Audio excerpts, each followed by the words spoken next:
vous êtes passionné d'animation japonaise et de pop culture, vous ferez certainement un tour à Manga Story. Dans cette boutique, on peut trouver des produits dérivés, mais aussi des posters ou des mangas. Enzo Legarne, bonjour. Bonjour. Vous êtes le co-gérant de cette boutique.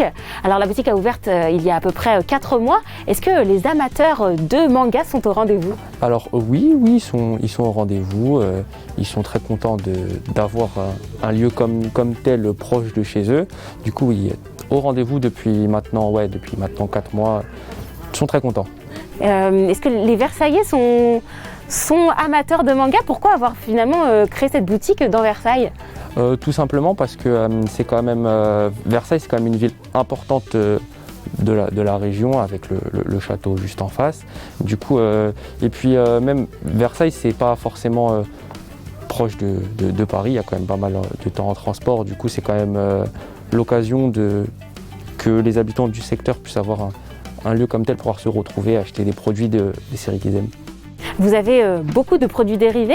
Est-ce que vous pouvez me dire combien vous en avez à peu près et quelles sont les catégories de produits? Alors, pour les catégories, on va avoir un peu de tout. On va avoir des figurines, des peluches, des posters et des mugs entre autres. Mais on a pas mal de choses aussi pour plus spécialisées, comme des maquettes, des petites constructions. On a des coffrets cadeaux, vraiment de tout en rapport avec les mangas. C'est vraiment un peu de tout. Et en termes de références, on devrait avoir, je pense, 2000 références différentes. Oui, c'est pas mal, 2000. Pas mal. Quels sont un peu vos produits stars que vous vendez le plus finalement? Après, généralement, les produits qui vont le plus attirer l'œil de nos clients, ça va être les mangas et les figurines, du coup, qui représentent leurs personnages favoris de chaque série, quoi.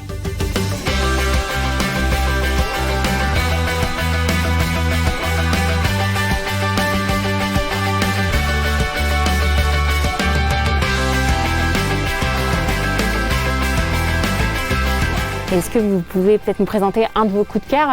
Alors oui, bien sûr. Alors moi, comme produit que j'affectionne particulièrement, ça va être ce produit-là. C'est une figurine représentant Luffy, qui est le héros du manga One Piece, qui est le manga le plus populaire au monde. C'est le manga le plus vendu au monde depuis maintenant quelques années.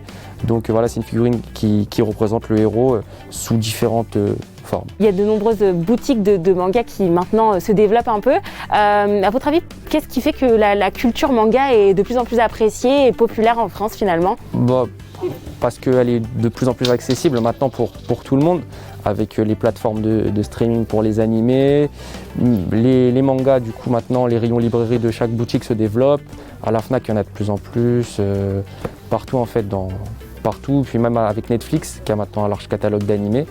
Du coup, c'est beaucoup plus accessible pour les plus jeunes comme pour les plus vieux. Et justement, quel type de public qui vient dans votre Honnêtement, on a un peu de tout. On va avoir, comme je vous dis, des plus jeunes. Ça peut commencer à 4-5 ans pour des peluches ou des jouets, comme des pères, des mères de famille de 40 ans qui souhaitent avoir des produits représentant leur personnage de leur enfance pour le côté un peu nostalgique. Alors est-ce qu'il y a aussi des mangas ou des séries de mangas maintenant qui sont un peu tendance en ce moment? Alors oui, on va avoir déjà les grands indémodables, les grands classiques qui resteront toujours au goût du jour, qui sont One Piece, Dragon Ball ou encore Naruto. Mais il est vrai qu'il y a d'autres séries qui sont en train de vraiment d'émerger, même mondialement, comme actuellement l'Attaque des Titans, Demon Slayer, et le dernier petit nouveau qui est vraiment en train d'exploser, c'est Jujutsu Kaisen. Très bien, merci beaucoup Enzo Legarne d'avoir été notre invité. C'est moi qui vous remercie.